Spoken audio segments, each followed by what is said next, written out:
Alright everyone, sometimes I weigh in on the legacy media and like how it uses propaganda, sort of the malevolent side of the old guard media. We're talking the online presence especially, the online content of newspapers like the Atlantic, New York Times, whatever, maybe the Washington Post, the CNNs, Foxes, MSNBCs, and even sort of the middleman media, the missing link media, both those terms interchangeable, which is groups like a Salon, a BuzzFeed, a Breitbart, or a Drudge, a Blaze, something that's in between. It's earlier tech web, but it's not like fully integrated with social media in many ways. Those groups have also, though, been inept in some cases. Some of them, not all of them, in that they've begun to use various strategies to account for the fact that people block ads more and more on the internet. And the problem with this, I think this is why YouTube is actually wise to move towards, hey, you know, AdSense, that has its own problems. It's never made the site solvent, but we've got now super chats and sponsorships and stuff like that. I think sponsorships are going to take off across the site. And in fact, the idea, I think, is better than the concept, actually, of super chats. I'm uncomfortable with super chats to the extent that it appears to insinuate that people who have more money to throw at content creators should have more of a voice. I'm not so sure about that. That's why I prefer regular crowdfunding, where it's like, yeah, but there's hundreds or thousands of people backing you. No single individual, therefore, has particular special leeway. What I would say is this. The legacy media is making a huge mistake because of the decline of ad-based internet anyway in trying to block people from using ad blocking software. That is, if you go to a lot of these places, you'll see a story, you know, aggregated somewhere, you go to it, you've got ad blocker on of some sort or another, and it says, oh, you've got ad blocker on. Would you kindly turn it off in order to see this page? And it's like, no, fuck you, I'm not. What I'll do is I'll take the title of your article, I'll pop it into a search engine, and I'll find somewhere where it's not using an ad blocking blocker, and then I'll use their story. So if I post the link anywhere, see, I archive news links whenever possible, with the exception of a few like RCP.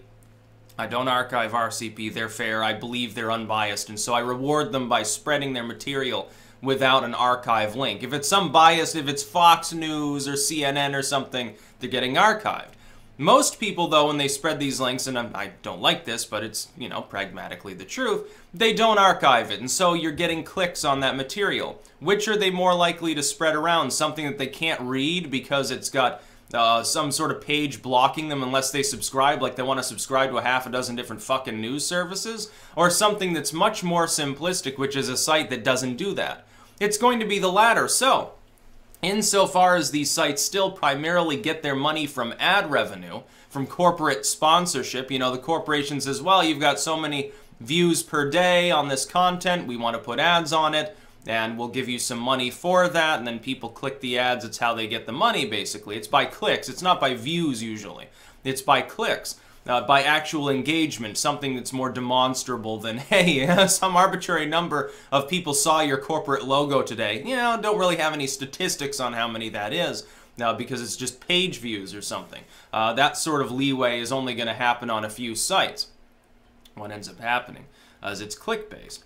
Well, that's going to be a problem if you're trying to kick, you know, half of the internet off of using your page from the get-go. What I see as the coming problem is that as more people use more ad blocking services, especially security related, so some of it's honestly, it's not related to having a problem with seeing an ad on site.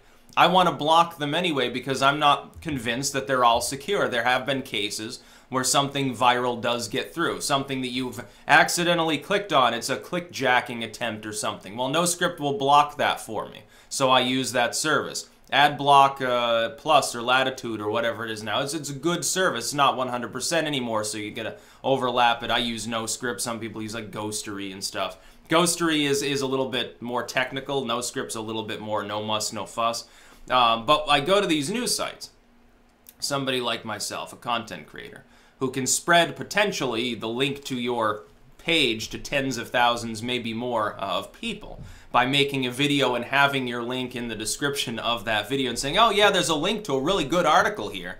It's not going to happen to a site that's blocking me from even seeing it because they don't have any respect for my desire to have a higher level of security when I'm cruising around the internet. It's just not going to happen. And then you have like the paywall thing. Oh, For only $1.99 a month, you have exhausted your free articles for the month, says was it Christian Post or something. It's one of those news services.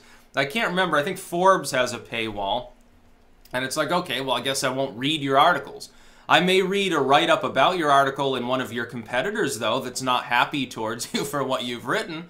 Then it's just going to be a one-sided debate, ideologically speaking. By the way, how are you going to compete with people like myself? You know, there's not even any ads on my material, so, you know, how are you going to compete with me? There's no paywall. There's no ads. There's no, hey, you have to pay me 99 cents a month in order to get access to Styx Hexenhammer videos. For an extra 50 cents a month, you can go to my Minds page that's fucking free to view. That's not what happens on, like, YouTube or any alt-tech site. It's like, I think BitChute right now is fiddling around with certain paid features, stuff, you know, sponsorship or whatever they're getting into, which, by the way, it's a great idea. It's a great idea. I think they're doing crowdfunding sort of stuff. I think Minds is dabbling in that now as well. They've switched to a tokens-based system, which is an interesting system.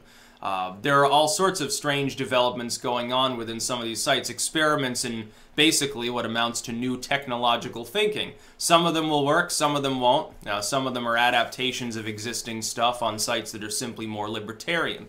But none of these sites are telling you, hey, you can't sign up for our you can't do anything on this site without paying us. It's not like a video game. These are news services we're talking about, the legacy media. It's not like, oh yeah, I bought a subscription to some game that I happen to like to play when I'm bored. It's not the same fucking thing. It's totally different. It's, you are offering info, but you don't have any proprietary control over that info. Any other news service can essentially copy your material, slap a little bit of analysis on it, and because of the freedom of the press, it's okay. Hell, they can defame you openly. Look, they defame independent content creators every day at this point. So, I mean, I could do that. I could say, okay, well, I have a news service now. It's called the Styx Hexenhammer blog. Ooh, yeah, and I do have that blog spot. Okay, I'm going to replicate these articles with my own analysis. You know, and for an extra 10, 20 minutes a day, I'll absorb the paywall and everyone else can read the Forbes article, basically, without paying them a cent or without turning off Adblocker and worrying about their security. Oh, just trust us, you dumb fucks. Turn off all your security on our website. What about Salon? Salon announced a while back that they were going to go a different route. They're not going to use a paywall. It's like, oh, yeah, you can use our site for you. You don't have to turn off Adblocker, but we're going to use you to mine crypto while you're using our site. Now, well, that's, you know, maybe a better suggestion than a paywall. It's like, yeah, you can still use our service. It's like, who's, you know, that's going to spook a lot of people. A lot of people don't even know anything about cryptocurrency, honestly. So it's going to be a little bit of a problem. I think it'd be funny if YouTube did that. Oh, users will be using 1% of their processing power to mine Bitcoin while they're using YouTube. It's like, yeah, we're certainly going to make some money now. You know, it might fluctuate from month to month, but it's there. You can choose now. YouTube priority creators can also mine Ethereum for their own benefit while using YouTube without any additional software. You can make up to 10 cents an hour. Yeah, so you can be like the Facebook employees that got outsourced or something. We're going to compete with them, only we're going to use our own user base. We don't have to install suicide nets for our fiscal model like Facebook does. That would be a really, really funny one, but I'm telling you, these people are making a mistake because they're getting totally outmaneuvered in every sense by the alt media. They can't say as much because they're under like an FCC license, you're on cable, newsprint, you know, there's going to be problems with local regulations against indecent material, or the government's going to come in and smack you with a fine in the cock if you say cock.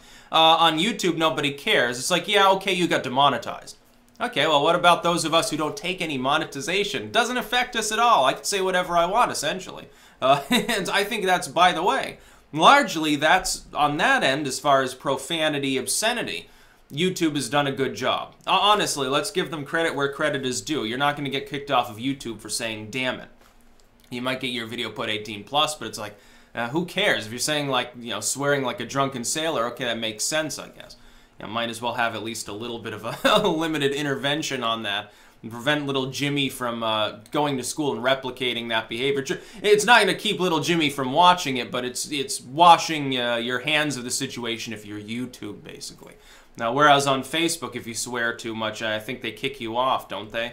Oh, just it looks like spam. This is abusive towards the community. It's unsafe for the community. Look, if Diamond and Silk saying, hey, MAGA is unsafe for your community is really, it must be like a kindergarten class. So that's the average mental state of Facebook these days. I'm using it less and less. Like, I don't log into it regularly anymore like I used to. It's like, well, I've got my page there. It's, you know, just a stand-in. I got rid of a couple of the other pages. Like, there's nothing to do there, essentially. Unless you're using a mobile device and using it as a messaging service, what the hell are you even doing there? There's nothing else to do other than troll Being Liberal or Salon. I can do that on Twitter. I can do it on Twitter. I can do it on YouTube, actually. Or I can make videos. I can make my own content just to call them out, like I can with the legacy media. You know, those defamatory bullshit artists, which is exactly what they are.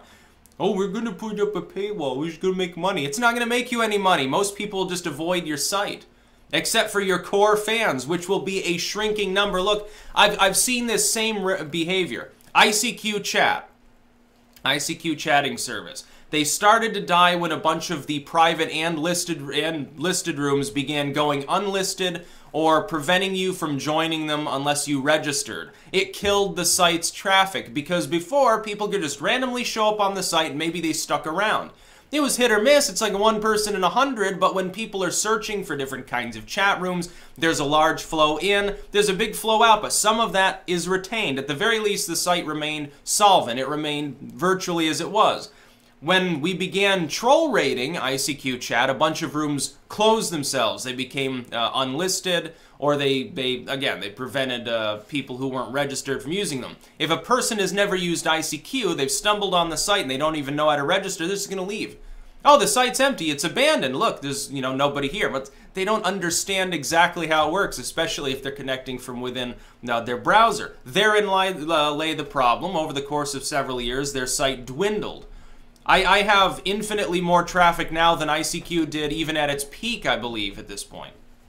And so that was their problem. ICQ chat, that is. Some people conflate it with ICQ, the service, which is still, it's basically like a different version of Skype at this point. The Skype plus Facebook Messenger, very popular in Eastern Europe, apparently still has millions of users there, which isn't surprising. I mean, for that purpose, it's fine, but it's not the same. It's not public chat rooms like, you know, we knew it as if we were using the actual chatting service in our browsers. So it's gonna kill these sites off. What'll happen is some of them will die, the others will cannibalize their audience and think they're doing fine. Then the piper will come calling for them and they'll wonder what happened. It's gonna be exactly what happens with any other sort of niche thing. Like the concept of a standalone news service at this point is a niche, sort of a throwback to the 1990s or the 2000s. They haven't realized that a decade has marched on since the peak of their kind of service. They don't even realize it. It's like they're like Clinton. They're outdated and they don't even fully comprehend. It's like a dinosaur looking around. Oh, nothing's wrong. What, these little mammals running around, they're inconsequential. And then the asteroid hits and, you know, who goes first? I wonder who. That's about all. Peace out.